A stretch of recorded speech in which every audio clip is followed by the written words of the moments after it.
డబ్బు, అనారోగ్యం, ఉద్యోగం, వ్యాపారం, అప్పులతో బాధపడుతున్నారా? మీకోసమే launch your future programme.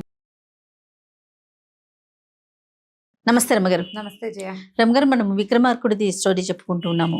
Komalavalli సాలభంజికి చెప్తుంది హేలావతి కథ. అవును, హేలావతిని మరి హేలావతి దగ్గరికి తీసుకెళ్లారు విక్రమార్కుడిని. ఆవిడ ఏమన్నా ప్రశ్నించిందా? ఏం జరిగింది? ఇంకా ఏం ప్రశ్నించలా. ఈ రాజుగారికి ఏమనిపించింది, విక్రమార్కుడికి స్వయంవరం ఏమో అయిపోయింది, వివాహం జరగాలి కదా. వీళ్ళు ఏం ఆశించి నన్ను లోపల తీసుకొచ్చారు? ఓహో, నా గురించి తెలుసుకోవాలనుకున్నారు. వ్యాపారస్తుడి వేషంలో ఉన్నాను, నా గురించి తెలుసుకోవడానికి ఇదేదో ప్రయత్నం చేస్తున్నారని ఆయనకి చక్క భోజనం అది పెట్టారు. శుభ్రంగా తిన్నాడు, తాంబూలం వేసుకున్నాడు. అక్కడి నుంచి చూస్తున్నాడు. చూస్తుంటే తెర వెనక రాజకుమార్తె ఉన్నట్టు ఆయనకి తెలుస్తోంది. తన్ని అబ్జర్వ్ చేస్తున్నారు. వీళ్ళే కాదు, మంత్రి గారు, రాజుగారు బయట కాపలా ఉన్నారు. వాళ్ళు కూడా రెడీగానే ఉన్నారు, బయట ఉన్నారు. సరే, ఈయన ఏమన్నాడు, ఇక్కడ ఏదో జరుగుతోంది, వివాహం అయిపోయిందని, అంటే స్వయంవరం అయ్యింది, ఇంకా వివాహం జరగబోతోందని నేను మనసులో నిశ్చయించుకుని ఉన్నాను. అయితే ఇక్కడ జరుగుతున్నది ఏమిటో నాకు అర్థం కావటం లేదు. సరే, నా గురించి తెలుసుకోవాలని భావిస్తున్నారు కాబోలు. ఓ తెరగుడ్డ, కాలక్షేపానికి నువ్వు ఏదైనా కథ చెప్పచ్చుగా అన్నాడు. రాజకుమార్తెకి, హేలావతికి, విక్రమార్కుడికి మధ్యలో ఒక కర్టెన్ వేస్తుంది, తెరగుడ్డ. తెర అదేలేండి. ఓ తెరగుడ్డ, ఏదైనా కబుర్లో ఏదైనా చెప్పచ్చు కదా. రాజకుమార్తె ఏం మాట్లాడేలాగా లేదు. నన్ను లోపలికి తీసుకొచ్చిన వాళ్ళు బయట ఉండిపోయారు, లోపలికి రాలేదు. కాలక్షేపం ఎట్లా నాకు? ఓ తెరగుడ్డ, నువ్వేమన్నా కథ చెప్పచ్చు కదా అనగానే వింటున్న అటు రాజకుమార్తె ఉలికిపడింది, బయట ఉన్న మంత్రి గారు, రాజుగారు ఉలికిపడ్డారు. ఏమిటి తెరగుడ్డతో మాట్లాడుతున్నాడు ఈయన? ఇతను ఏమిటి, ఇతని ప్రత్యేకత? ఇప్పుడు ఈయన వెనకాలే లోపలికి వచ్చిన భేతాళుడు తెరగుడ్డని ఆశ్రయించాడు. అది అటు ఇటు కదిలింది. ఇప్పుడు ఉలిక్కిపడింది రాజకుమార్తె. ఆయన మాట్లాడాడు అనుకో ఏదో కాలక్షేపాన్ని, ఏమిటి కదులుతోంది? ఆయన మాట్లాడంగానే ఏమంది అంది, గొంతు కూడా సవరించుకుంది. బయట ఉన్న వాళ్ళు ఉలిక్కిపడ్డారు, రాజకుమార్తె ఉలిక్కిపడింది. ఆ తెరగుడ్డంది, ఏం చెప్తాను ప్రభు, మీ పోటీ వారికి చెప్పగలిగిందా అన్నా నేను? నన్ను ఎప్పుడో 2 ముక్కలుగా కత్తిరించి ఇటో ముక్క అటో ముక్క వేసి మధ్యలో సూది దారం వేసి 2 కుట్లు కుట్టారు. ఆ కుట్టక ముందు, చించక ముందు నేనేదో ఒక కథ విన్నాను. అది గుర్తున్నంత మటుకు, నేను విన్నంత మటుకు చెప్పమంటే చెప్తా మీ కాలక్షేపానికి అనగానే విక్రమార్కుడు అన్నాడు, అంతకంటేనా? కాలక్షేపానికి నువ్వు చెప్పాల్సిందే కదా అన్నాడు. అనగానే ఇవిడికి రాజకుమార్తెకు ఒక ఉద్రేకం వచ్చింది. ఈ తెరగుడ్డ ఏదో మాట్లాడుతోంది, కబుక్కుని దాన్ని పట్టుకునేసరికల్లా టక్కిన ఊడొచ్చి అది పడిపోయింది కుప్పలాగా. కింద పడిపోయేసరికల్లా రాజకుమార్తె, రాజుగారు హేలావతి, విక్రమార్కుడు ఒకళ్ళనొకళ్ళు చూసుకున్నారు.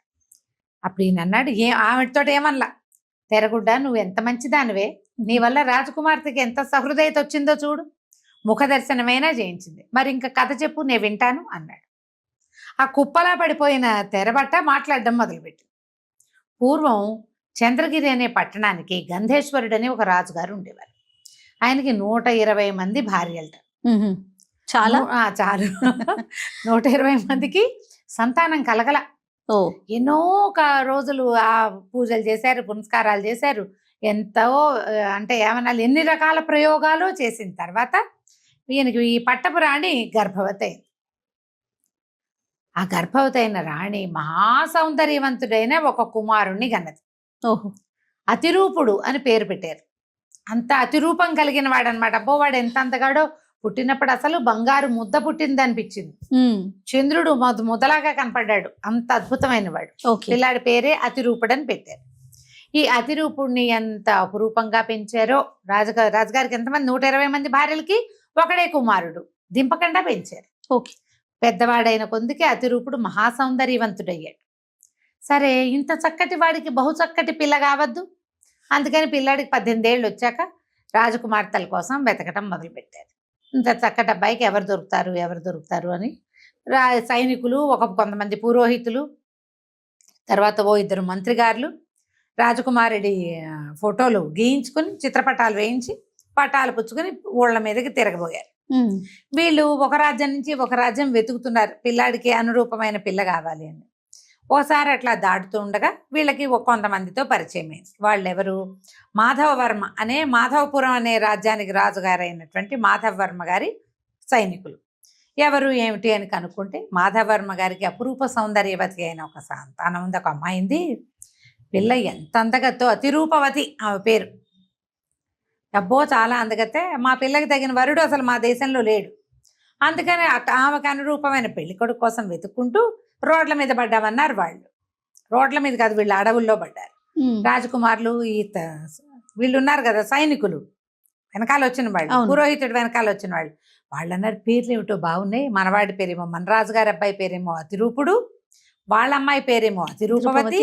ఒకవేళ రూపాలు కూడా అటగే కలుస్తాయో ఏమిటో, పటాలు కలుపుదాం పట్టండ్రా అని ఆ పటం వాళ్ళు తీశారు, ఈ పటం వీళ్ళు తీశారు. రెండు పక్క పక్కన పెడితే ఏముంది, రతి మన్మధులు ఉన్నట్టున్నారు. ఆహాహా, ఇదే మనకు కావాల్సిన పెళ్లి కూతురని.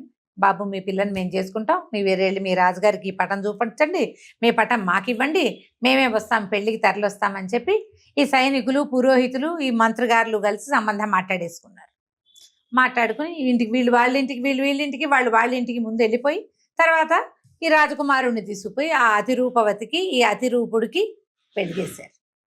పెళ్లి చేస్తే అసలు వాళ్ళ లాంటి జంట భూప్రపంచం మీద చూడలేరు, అంత అనురూపమైన జంటని. ఆ ఇద్దరిని తమ రాజ్యానికి తెచ్చుకున్నారు వీళ్ళు. గంధేశ్వరుడు చంద్రగిరి రాజ్యానికి తెచ్చేసుకున్నాడు పెళ్ళి అయిపోయాక. ఇక ఊళ్ళో జనం తండోపతండాలుగా వచ్చేవాళ్ళు ఈ పిల్లల్ని చూడటానికి. ఇట వస్తున్నారని ఆయన ఏం చేశాడు, ఒక ఒంటి స్తంభం మేడగట్టి ఎవరిని రానివ్వకుండా పిల్లలకి దిష్టి తగులుతుందని ఆ మేడలో రాజకుమారుణ్ణి రాజకుమార్తెని ఉంచితే ఇద్దరు కొంతకాలం పాటు సుఖ సంతోషాల్లో మునిగి తేలుతూ హాయిగా ఉన్నారు. ఆ అతిరూపవతి చాలా అందగత్తని చెప్పుకున్నారు కానీ మొదట 3 రోజులే జనాలు చూసింది. ఆ చూసిన వాళ్ళంతా పెద్దవాళ్ళు వస్తారుగా, మొదట ముస్లిం ఉతగా బాగుంది అన్నారు కానీ వర్ణనలు వాళ్ళ వల్ల కాల. చిన్న జనం ఉంటారుగా, మధ్య వయసు వాళ్ళు, యంగ్స్టర్స్ చూడకముందే రాజు ఈ అమ్మాయిని ఒంటి స్తంభం మేడలో పెట్టారు. కొద్ది నెలలు గడిచినాయి. రాజుగారే వెళ్ళి చూసొస్తూ ఉండేవాడు, పిల్లలు కిందకు వచ్చేవాళ్ళు కాదు. ఇంకా పిల్లడు కొత్తగా పెళ్ళైన వాడుగా కొంతకాలం ఎంజాయ్ చేసి ఒకళ్ళిద్దరు సంతానం కలిగాక అప్పుడు రాజ్యం ఇద్దామనుకున్నారు. ఒకనాటి రాత్రి సరిగ్గా మంచి కార్తీక పౌర్ణమి నాటి రాత్రి ఈ అబ్బాయి అమ్మాయి ఇద్దరు మేడ మీద బయట వాకిట్లో పడుకున్నారు. అంటే అక్కడ మన ఒంటి స్తంభం మేడ అంటే పెద్ద పెద్ద బాల్కనీలు ఉన్నాయి. ఆ బాల్కనీలో మంచం వేసుకుని చంద్రుడి కింద పడుకున్నారు. ఆ సమయానికి ఒక 4 గంధర్వ స్త్రీలు, 6 వీళ్ళు ఏం చేశారట, విహారానికి వచ్చారు వెన్నెట్లో. ఆ విహారానికి వచ్చి పైనుంచి చూసి ఆ హాయి కింద పడుకున్న వెన్నెల ప్రోగుల్లాగా ఉన్నటువంటి అమ్మాయిని అబ్బాయిని చూసి అతిగా వ్యామోహపడిపోయారు. ఎంత బాగున్నాడు, ఈ అబ్బాయిని తీసుకుపోదాం అనుకున్నారు. ఆ వెన్నెట్లో కిందకి దిగొచ్చి ఈ పిల్ల ఏం చేసింది, అతని భుజం మీద తలపెట్టుకుని గుండెల మీద చెయ్యేసి మీద కాలేసి నిద్రపోతోంది. పడుకున్నవాడు చాలా అందగాడు, అతని మీద అనుకుని పడుకున్న పిల్ల అందగత్తగానే ఉంది. వీళ్ళకి ఎవరు కావాలి, ఈ గంధర్వ స్త్రీలకి కుర్రాడు కావాలి. అలాగా ఆ అమ్మాయి చేయి తప్పించి ఈ కుర్రాడిని ఆకర్షించి తమతోటి తీసుకెళ్ళిపోయారు. తీసుకుపోయిన తర్వాత ఇంకేముంది, వాళ్ళు దారిని వాళ్ళు వెళ్ళిపోయారు. తెల్లారి పిల్ల మంచి వెన్నెట్లో నిద్ర, ఒళ్ళు తెలియని నిద్ర. తెల్లారులే చూస్తే రాకుమారుడు లేడు. అటు ఇటు వెతికింది, ఏమైంది, రాత్రి ఇక్కడే పడుకున్నా ఉంది. చెలికత్తులు వాళ్ళు ఆశ్చర్యపోయారు. పిల్లలు ఏకాంతంగా పడుకుంటే వాళ్ళతో పాటు అక్కడ ఎవరు పడుకుంటారు, అందరు కింద ఉన్నారు. రాత్రి పైనే ఉన్నారు, దిగొచ్చిన పొలకో లేదు. బయటికి వెళ్ళిన ఆనవాళ్ళు కనపట్టాల. సైనికులందరూ రాత్రిపూట గస్తీ తిరిగే వాళ్ళంతా మెలకుగానే ఉన్నారు, ఎవరు నిద్రపోలే. వెన్నెట్లో అందరూ కబుర్లు చెప్పుకున్నారు, భోజనాలు చేశారు. ఏ సమయంలో ఈ పిల్లవాడిని వాళ్ళు లేవదీసిపోయారో వీళ్ళకి తెలియలే. పోనీ మాయా మంత్రం ఏదైనా వస్తువు కదిలిందంటే ఏమీ కదలలేదు. పడుకున్న రాకుమార్తె యథాతథంగా అటగే పడుకుని లేచాని అంటోంది. ఇక విపరీతంగా వెతికారు, దొరకలేదు. ఆ అమ్మాయి ఏడుస్తూ ఉండిపోయింది. రాజుగారు హుటాహుటని పరిగెత్తుకొచ్చాడు, పిల్లాడి కోసం అంజనం వేశారు. మా దైవచర్య కదా, గంధర్వ స్త్రీలు తీసుకుపోయింది. దాంతో వీళ్ళకి అంజనంలో కూడా రాకుమారుడు ఏమయ్యాడు తెలియలే. ఆ అమ్మాయి అతి శోకాలతోటి అక్కడే ఉండిపోయింది అని తెరగొడ్డ ఆగిపోయింది. తర్వాత ఏమైంది అని అడిగాడు విక్రమార్కుడు. ఏమో ప్రభు, నేను ఇక్కడ దాకానే విన్నా. ఈ కథ ఇందాక విన్నాక ఎవడో దుర్మార్గుడు నన్ను అక్కడి నుంచి తీసుకుపోయాడు. ఇంకా నేను వినలేకపోయాను కదా, అదే నాకు ఇంతే తెలుసు. రాజన్నాడు, ఇంత మధ్యలో ఆపేస్తే ఇప్పుడు అబ్బాయి ఏమయ్యాడో, ఈ అమ్మాయి ఏమైందో, వాళ్ళ నాన్న ఏం చేశాడో, ప్రజలంతా ఏమయ్యారో, రాజు ఎవడో తెలియద్దా, ఎట్లా ఇప్పుడు కథ మధ్యలో ఆపేస్తే ఏ రకంగా కుదురుతుంది అనే సరుకులు తెరగొడ్డంది. నేనంటే లేను కానీ ఇదిగో చూడండి, ఇక్కడ ఒక దీపపు సమయం ఉందా, దీని నిండా జ్యోతులు పోసారు, నూనె పోసి జ్యోతులు వెలిగించారు. ఈ దీపపు సెమ్మ మేము ఆ కథ వింటున్నప్పుడు అక్కడే ఉంది. ఈ సెమ్మని అడగండి చెప్తుంది అనగానే సరే బాగుందన్నాడు. ఈ బేతాళుడు దీపపు సెమ్మని పట్టుకున్నాడు. రాకుమార్తె ఇంట్రెస్టింగ్గా వింటోంది కథ. బయట నిలబడ్డారు రాజు మంత్రి. వాళ్ళు వింటున్నారా? వారు వినరు, కథ చెప్తే ఎవరైనా వింటారు. ఎవరు వింటలేదు ఇప్పుడు ఇక్కడ. నువ్వు ఒకదానివే వింటున్నావా? లేదు లేదు కాదు. కెమెరామెన్ ఎవరుంటే వాళ్ళలా బిగుసిపోయి కథ వినాల్సిందే కదా. 100%. కథల లక్షణమే అది. అప్పుడు ఏమైంది, ఈ రాజుగారు విక్రమార్కుడు అడిగాడు, ఓ దీపక్ సెమ్మ, ఈ కథ నీకు తెలుసా? తర్వాత ఏం జరిగిందో చెప్తావు అన్నాడు. ఈ దీపక్ సెమ్మ చెప్పకేం ప్రభు, నీలాంటి వాడు అడిగితే చెప్పనా నేను? ఇంత ముచ్చటగా అడిగితే ఎందుకు చెప్పను? అప్పుడు ఏమైందంటే వీడిని తీసుకుపోయారు, అతిరూపుణ్ణి గంధర్వ స్త్రీలు తీసుకుపోయారు. అవును. భార్యామణి ఇక్కడ పడి అలో లక్షణాన్ని అఘోరించి ఏడుస్తోంది. కానీ వాడు ఏడవటల్లా, వాడు స్వర్గంలోకి వెళ్ళిపోయాడు. ఆ గంధర్వ లోకంలోకి వెళ్తే ఆ స్త్రీలు ఒక్కొక్కళ్ళు రోజుకొకళ్ళు చొప్పున వాడిని పంచుకున్నారు. వాడు అందరితోటి హాయిగా ఉన్నాడు. 15-20 రోజులు గడిచాక ఇక ఆ స్త్రీలకు ఏమనిపించింది, ఈ దేవకన్యలకి, అయ్యో ఆ పిల్ల పాపం మనమే వీడిని చూసి వ్యామోహం పట్టలేక తెచ్చాము, వీడిని భర్తగా పొందిన స్త్రీ ఎంత వ్యామోహపడుతోందో, దాన్ని ఎట్లా ఈ విరహాన్ని అనుభవిస్తోందో పాపం. సరే ఒక పని చేద్దాము, ప్రతి పౌర్ణమి నాడు ఈ భర్తను వీడిని తీసుకుపోయి వాళ్ళ ఇంట్లో మేడ మీద వదిలిపెట్టి తర్వాత తెచ్చేసుకుందాం అనుకున్నారు. కార్తీక పౌర్ణమి తర్వాత వచ్చేదేమిటి, మార్గశిర పౌర్ణమి.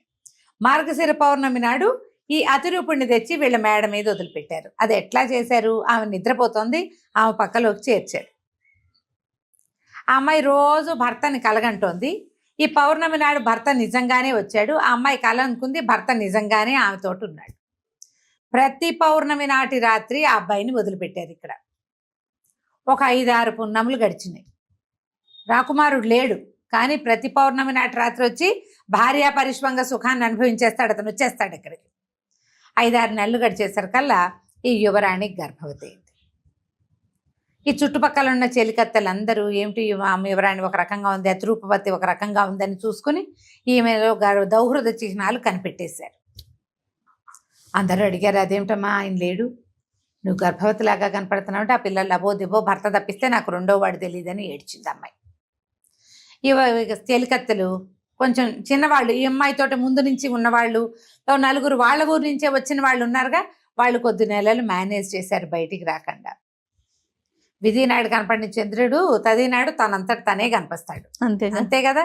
గర్భవతులు మొదటి నెలల్లో దాస్తారు, పెద్ద నెలలు వచ్చాక గర్భాన్ని ఎట్లా దాచగలుగుతారు? ఎప్పుడైతే ఈ గర్భాల సత్వము ఆమె నడక నెమ్మదించిపోవటము, ఎవరో ఒకరిద్దరు సైనికులు, తర్వాత బయట నుంచి వచ్చి రాజుగారి దగ్గర నుంచి వచ్చి కుశలం కనుక్కునే పెద్ద దాసీలు కనిపెట్టేశారు ఈ అమ్మాయి గర్భవతిగా ఉంది అని. వాళ్ళు పోయి రాజుగారికి అందించారు. ఆయన నానా కేకలు పెడుతూ వచ్చాడు. వచ్చేసరికల్లా ఈ అమ్మాయి లబోదిపోమని ఏడ్చింది. నేనేం చేయలేదు, నేను ఎక్కడికి వెళ్ళలేదు, అసలు పోతుటీగా కూడా ప్రవేశించడానికి వీల్లేని కట్టుదిట్టమైన కట్టడం ఇది, ఎవరు వచ్చిన వాళ్ళు లేరు, ఇది ఎలా జరిగిందో నాకు తెలియదు అంటుంది ఆమె. ఎందుకంటే ప్రతి పౌర్ణమి నాడు రాత్రి ఆమె నిద్రలో ఉండగానే భర్త వస్తాడు. ఆ జరిగిందేదో అమ్మాయి కల అనుకుంటుంది, కొన్నిసార్లకి అసలు ఒళ్ళు తెలియని స్థితిలోనే ఉంది, ఆమెకు తెలియదు. దాంతో రాజుగారు విపరీతమైన కోపంతో ఈ అమ్మాయిని దేశ బహిష్కరణ చేసేశాడు. 2 నెలల గర్భవతి పొమ్మన్నారు. ఏం చేస్తుంది, ఏడ్చుకుంటూ పోయింది. పోయి నగరం నుంచి బయటికి వెళ్ళిపోయి అక్కడ ఒక పురాతనమైన శ్మశానం ఉంటే ఆ శ్మశానంలో ఒళ్ళు అంటించేసుకుందాం అనుకుంది. శ్మశానంలో చితిలో కలిసిపోవాలి అనుకుంది. ఆ వెళ్ళేసరికల్లా ఎవరో ఒక స్త్రీ అక్కడ కూర్చుని ఏడుస్తున్న ఆవిడ ఈ చితిలోకి ప్రవేశించబోతున్న ఈ గర్భిణీ స్త్రీని చూసి వెనక నుంచి కావిటేసుకుని ఆపిందమ్మా, అమ్మ ఎవరమ్మా నువ్వు, ఎందుకమ్మా చచ్చిపోతున్నావు, గర్భపైగా ఇంకో జీవిని కూడా ఎట్టా చంపుతావు నువ్వు అన్యాయంగా అని చెప్పి అమ్మాయిని యువతలు లాక్కొచ్చింది. చూస్తే రాజకుమారి తల్లి ఉంది, మెడ ఒంటి మీద బోల్డు నగలు ఉన్నాయి, ఎన్నో కొన్ని నగలు ఉన్నాయి, వడ్డాణాలు అవి లేవు. కానీ సరే ఆ బతిమలాడింది, ఎందుకమ్మా ఇట్లా చేస్తావు అంటే అమ్మాయి వల్ల ఏడ్చి ఏం జరిగిందో నాకు తెలియదు. అయితే ఎవరు నమ్ముతారు దీన్ని? ఈ ఉన్న స్త్రీ ఎవరు? ఆమె ఒక వేశ్య, ఆ నగరంలో ఉంటుంది. అయితే ఆమెకి ఒక 16-14 సంవత్సరాల కూతురుంది. ఆ పిల్ల కాస్త విపరీతమైన విషజ్వరం ఏదో వచ్చి చనిపోయింది. ఓహో. ఆ పిల్లని ఖననం చేయటానికి వచ్చింది. ఖననం చేశాక చుట్టాల పక్కాలంతా పోయారు. ఆ దుఃఖంతో ఈవిడ అక్కడే కూర్చునింది, కూతురుని పోగొట్టుకుంది కదా. ఆ ఏడుపులో ఈ 16-18 సంవత్సరాల ఈ గర్భవతి పిల్లని చూసేసరికల్లా ఆవిడకి ఏమనిపించింది, కన్నాక ఈ పిల్లని మనం వాడుకోవచ్చు, పిల్ల అందంగా ఉంది కదా, ఇప్పుడు ఏదో చేయకుండా దీనికి గర్భం ఎట్టా వచ్చింది, నిజం చెప్పటం లేదు అని చెప్పి మా అమ్మ మా తల్లి అట్ట ఏం చేయబోక పిల్లనో కానీ చల్లగా నీళ్ళు పోసుకున్నాక ఏదో చేద్దు కానీ దాదా మా ఇంటికి పోదామని చీకటి మాటున ఈ పిల్లని వెంట పెట్టుకుని తీసుకెళ్ళిపోయింది. తీసుకుని వెళ్ళి ఆ ఊళ్ళోనే గంధేశ్వరుడి నగరంలోనే ఒక వేశ్యవాటికలో ఒక పురాతన మందిరంలో ఈ రాజకుమార్తె ఉండిపోయింది. ఎన్ని మలుపులో చూడండి. ఉండిపోయిన తర్వాత ఏమైంది, అమ్మాయి గర్భవతి కదా, ఎప్పుడో ఒకప్పుడు ఇవాళ రేపో కనబోతుంది. ఈ దాసి ఈవిడేం చేసింది, వేశ్యమాత ఈ పురుడు పోయటానికి వచ్చేటువంటి దాన్ని ఏదో అంటారు కదా, ఏమంటారు పురుడు పోసే వాళ్ళని, మంత్రసాని. ఆ మంత్రసానికి ఏం చెప్పింది, ఆడపిల్ల పుడితే ఉంచు, మగపిల్లాడు పుడితే తీసుకెళ్ళి ఎక్కడైనా పారేసేసి, అయ్యో చంపేసేయి, పిల్లాడిని చెరులోనే పడేసేయి, నేను ఏదో ఒకటి చెప్పుకుంటాను. ఈమెకి పరమలక్షణ లక్షితుడుగా ఉన్నటువంటి అందమైన కుమారుడు కలిగాడు. మంత్రసాని ఏం చేసింది, సరే పిల్లవాడిని ఎత్తుకుని బయటకు వెళ్ళిపోయింది. ఈ అతిరూపవతికి మెలకు వచ్చింది, నా బిడ్డేడమ్మా అని ఏడ్చింది. ఏడ్చేసరికల్లా ఈ వేశ్యమాత అంది, అయ్యో అయ్యో ఏం గర్భమే అమ్మా, నీదేదో మాయ గర్భం, ఇదిగో చూడు ఈ గుండ్రాయి పుట్టిందని ఒక నల్లటి ఇంత గుండ్రాయిని చూపించింది. ఈ పిల్ల కూడా ఏమనుకుంది, నేనేం గర్భం ధరించలేదు, నా వల్ల ఏం జరగల, నా భర్త అసలు లేడు, సంవత్సరం పైన అయిపోయింది, నాకు గర్భం రావటమే విచిత్రం, ఏదో శాపవశాత్తు ఇదేదో కలిగింది అని తనకు సంతానం కలిగిందని నమ్మల అమ్మాయి. ఓకే, గుండ్రాయిని చూసి ఇదే ఏదో నా పొట్టలో నుంచి బయటకు వచ్చింది, దీనివల్ల నేను రాజాశ్రయం కోల్పోయాను, అవును నా భర్త తిరిగి వచ్చే నాటికి నేను ఇంట్లో లేకుండా అయిపోయానని ఏడ్చుకుంటూ కూర్చు ఆ గుండ్రాయిని బయటపడేశారు. ఈ పిల్లాన్ని ఎత్తుకుని తీసుకెళ్లిన మంత్రసాని శ్మశానం దాకా తీసుకుపోయింది. ఏం చెయ్యాలో తెలియలే. ఆ ఊళ్ళో ఒక భద్రకాళి అమ్మవారి దేవాలయం ఉంది. ఆ కాళీ దేవాలయానికి పక్కన పెద్ద పుట్ట ఉంది, చాలా పెద్ద పుట్ట.